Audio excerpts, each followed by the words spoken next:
Are you busy? I'm recording with Holly. I love it when she comments on my the videos. F I feel like I'm part of the fam. do you want, woman? You nasty. She'll give me. I guarantee you, she gives me a middle finger. You want to bet? Let's take a bet. Good. Let's take a bet. Or she'll say F you. She'll tell me to F off. Something like that. Something really nice. Let's see what she does.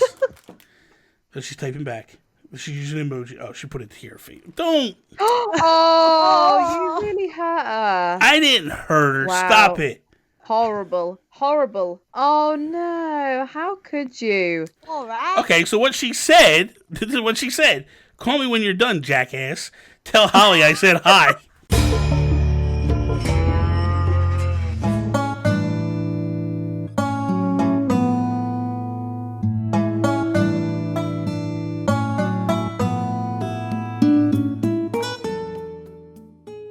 What is up, everybody, and welcome to yet another wonderful, fantastic episode. I don't know what I'm doing right now. Breaking Bells. I am Bobby, the Nintendo Guru, joined by the amazing and wonderful Holly. Holly! What's up, Holly? Hi. And then we Hello. also have the lovely Charlotte here from PokeCrossing. What's up, Charlotte? How you doing? Yeah, I'm good. All I'm right. A-okay. Can I just say one Nice. thing before we get into this episode? There's one thing that you did that I really loved. Ooh. When you designed your farm, I know what you're going to say. I thought it was so ingenious using the satellite panels or the solar panels as the roof.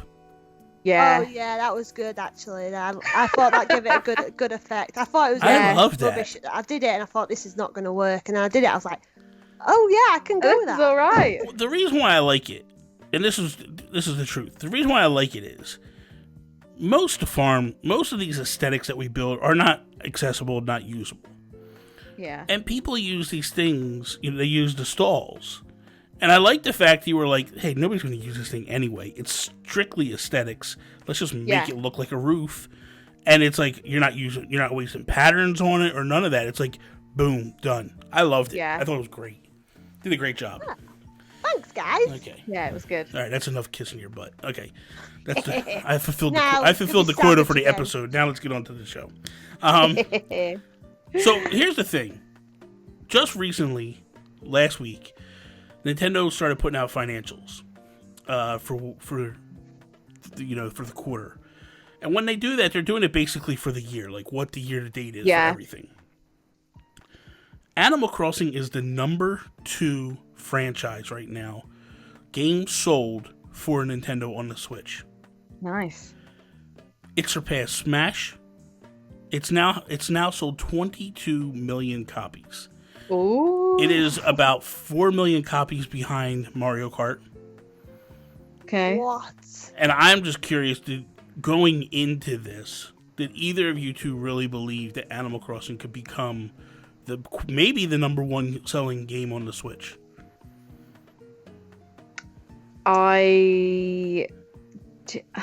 No, do you know what? Because back in the day, right, for example, New Leaf, I mean, I never had any kind of community because I felt like they just weren't everywhere, but that was just me. And I think in the UK, it was just never as popular as it was in the US. Mm-hmm. So when New Horizons was announced, I was like, oh cool, that like this niche group of people are going to get together once more and play another Animal Crossing game. And then all of a sudden the worldwide situation happened, and I think we can all say that kind of skewed it a little bit because people had loads of free time, people needed to find something to do, so that people that maybe wouldn't have usually picked that up decided to pick it up. One thing I'm going to say is this. Let me just grab that for a second. Because a lot of people say that. Yeah. I think it helped it a bit. Yes. Yeah. First off, I don't think it helped it anywhere near as far. Because a couple of things. One, there weren't Switches to buy. You know what I mean? Like, true. so when the pandemic hit, all the Switches kind of went away. And unless you were buying them from scalpers, you weren't getting them. Yeah. Unless you were lucky to get one. And number 2, I think it helped with the playtime. Yeah. Not necessarily the amount of copies sold. Now, within the world of reality, I would probably say Animal Crossing probably, without the pandemic, would have sold 15 million. Okay, yeah. So I think with the pandemic, we get up into the 2022 range. And I think that that's being fair. That I think that there is because what people aren't recognizing is, or one thing that people don't recognize or give credit to, the pandemic started a little before, but the lockdown started the week after Animal Crossing launched. Yeah. Animal Crossing passed Pokemon the first weekend in sales. That is ridiculous. That's mad. Crazy. That alone tells you, like, this thing had feet and legs. It was going to go. Yeah. I think what happened was when people got locked down, that's when people, started to put a lot of time into it, and the exposure happened. But I would probably say, about 7 million copies got sold because of the pandemic. Yeah, so like a chunk of it, but not like the majority of it. Yes. Yeah. I think, well, from what I remember in the UK, so Animal Crossing came out on the 20th, which was a Friday. Mm-hmm. The Tuesday after was when lockdown was announced, I'm pretty sure. Yeah. And that's literally, that Wednesday was when I started working from home. And that's when, like, I was like, oh my gosh, I'm at home. Yeah. I can play Animal Crossing. Yeah. And a lot of my, like, friends were like, should I buy it? And I was like, yes, buy it. Yeah. Why not? You've got all the time in the world. So it was sort of that situation for me, I'd say. I'd agree with that, because over in the UK they started talking about doing midnight launches, and I've not heard of a midnight launch for a game for ages. And then it was like, and I thought, oh, is it because Doom's coming out on the same day? Is that pushing it up, and they're just chucking Animal Crossings in there? I was like, surely Animal Crossings isn't warranting a midnight launch. But then as obviously COVID and all the rest of it got involved, that stopped all that. Yeah. I was like, is it? And then after, I obviously got it on release day because it was my birthday. Woo! Oh, that's a great day to have your birthday. Yeah, it was, apart from my holiday got cancelled day after. Oh no! But and I was like playing along, and then like I was seeing these like communities on Facebook blowing up. And the Facebook community. How many people were like getting involved, and I was like, this is going big, like way bigger than I anticipated. Yeah. I think the one thing is, there are a lot of new people. Like, when you go into Facebook groups, there is quite a few new people playing. But I still feel like there's a very solid core. I think, in my opinion anyway, I think where Animal Crossing started to get a little bit of a bad rap in terms of, like, not a seller is Amiibo Festival. I think Amiibo Festival and Happy Home Designer kind of hurt the brand a little bit. Yeah. Because, at least here in the United States, you would go into Toys R Us when that was still around, or GameStop, and all you would see was Animal Crossing Amiibo. And same here. They were just all over. The cards, they weren't really prevalent. They weren't in your face as badly as the Amiibo themselves. Yeah. But I think that was the problem that Nintendo did. I think the biggest mistake they made was they tried to sell Animal Crossing Amiibo, based upon, like, an accessory game. Like, not actually a main line game. Yeah. Because New Leaf, I don't care what people say, New Leaf was a huge seller on the 3DS. And it really, a lot of people played it and loved it. And listen, that game, there's numbers that back it. Like, there was people that were still playing that game when they weren't playing their 3DS at all. They were firing up their 3DS just to play New Leaf. For sure. Like, my friends were still playing New Leaf, and they were like posting it on like Instagram and stuff on the lead up to New Horizons coming out. Like, can't wait for New Horizons, and still playing New Leaf. And I was like, it's crazy, like, how much longevity that game's had. Yeah. Here's a question for both of you. Typical Animal Crossing games, how long of a span did you guys play them for? Wild World for me was 3 years. Wow. But the thing is, though, is that was my game. Yeah. Like, I just got my DS. That's the first game I got on it. You were a kid though, too. And I was literally like 8 years old. Like, I was a baby. So I was always finding out new things, and when you're a kid, you forget everything. So I was constantly going back. And then New Leaf I played for about 2 years, but I only sunk in about 200 hours. Okay. The GameCube one, I probably had no more than 5 hours in it because I was playing Wild World, and then City Folk was probably about 500 hours. Funnily enough, I was that much older then, so it was a bit different. See, I skipped a few, so I played very little on the GameCube, but I played it, just dabbled in it. And then Wild World was when I really got into it, even though like everyone says that's the worst one.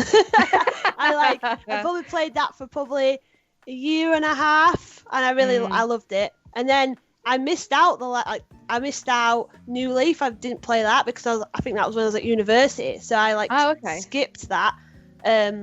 But I was tempted to go back and get it, but then I knew this was coming out, so I kind of held it out for the Switch.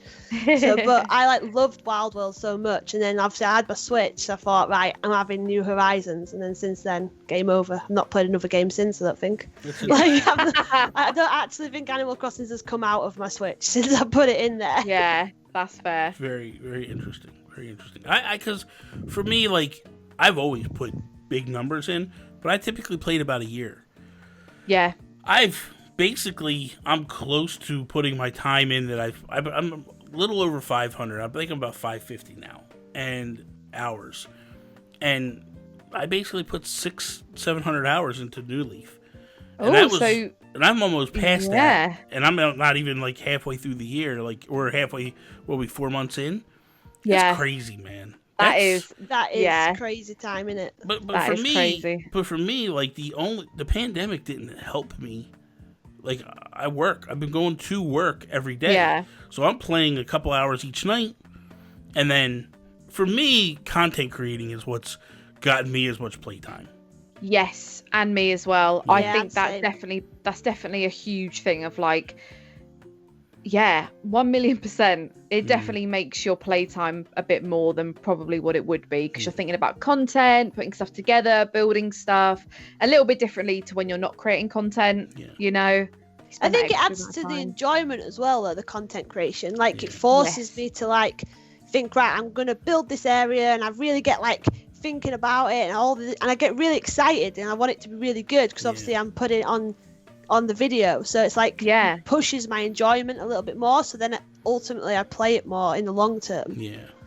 Yeah I think for me though, if you would have told me pre-launch that Animal Crossing would be sitting where it is, I would have said there's no way. I did feel like I felt like it was going to be a top 5 seller. Never number 2, creeping on number 1.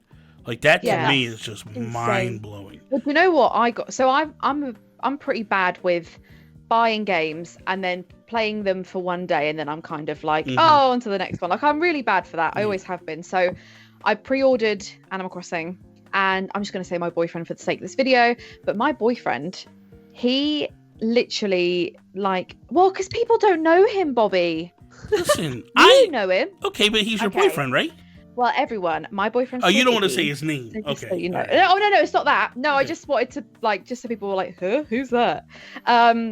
He was like, "I don't think you're going to play it much at all," and I'm at almost 1,300 hours, and I know. And he even says to his friends on games that he plays, he's like, "She plays more games than me. She's played Animal Crossing like constantly." It's so funny. So I definitely didn't expect. I would maybe expect it in a 2-year period, maybe that many hours, but not. But then although I have worked through lockdown, I have also worked from home, which has made it a lot easier. I've had no travel time. I've had no, on my lunch breaks, I can play it and, so yeah, but it's definitely exceeded my most played games. Yeah, ever. I got 25 hours on my Nintendo Guru profile. That's my other account. Oh yeah. And I've got so I got 600 hours now. Yeah, but that's still huge though. That is huge. It really is. It's crazy. Really is. So anyway. We love Animal Crossing. What can we say? And I just want to, before we wrap up, I want to say this. For those that are just thinking well, who cares about Smash? No, always on Nintendo consoles. Mario Kart and Smash are the 1-2. They flip-flop. Usually Mario Kart's number one. Sellers on the consoles. They've always been the biggest sellers on the consoles. They're always the big releases, the ones that everyone's waiting for on a Nintendo Direct. Like, they're always the ones. Yes. They are the games. Well, you know? Now it's like these and now it's like Animal Crossing, where you can hold a balloon and yank it, and you can have fireworks shows and catch fish, and it's just like... It's not right. Somebody asked me the other day, because I've just started back at work, and they're like, so what's this game about, what you've been playing? And I was like, oh, well, I pick up weeds and I catch fish, and they were like, what? Yeah, like, my you have dad... to play it. My dad, like, if him or my mum come on my streets, my dad said to me, he's like, what do you do? Like, you're not, like, why are people watching you? He's like, no offense, but like, I don't understand what you're doing. Like, you're not battling anything, you're not racing. He's like, where's the Mario Kart section of this? I was like, Dad, it's just not that kind of game. He does not get it at all. It is a weird one to explain, though. Good Lord. So, anyway, this one went a little bit long, but it's okay. It's okay. Hopefully you guys enjoyed today's episode. If you did, hit the like button down below, share with all your friends. If you're not a subscriber, please subscribe, hit the bell, be part of that notification squad. Be sure to check out Holly's episodes on Monday and Wednesday, my episodes Tuesday, Thursday, and on Friday, Charlotte's going to have an episode. That is all. Peace out, Preston. Bye. Bye.